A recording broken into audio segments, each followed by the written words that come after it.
in-expect namin na makukuha po namin ay tupad para sa tulong ni Bongbong President Marcos ngayon.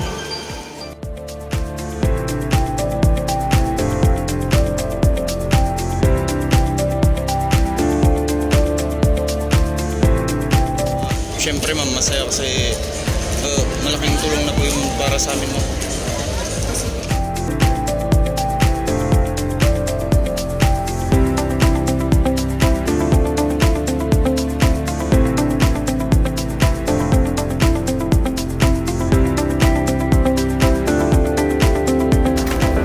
Nakakatulong kasi may mga anak kami, may allowance sila, may bili ng gamot.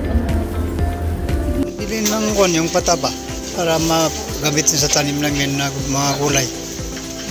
Yung iba, gamitin sa pangbili ng bigas para may pagkain. Happy birthday, Bongbong Marcos! Salamat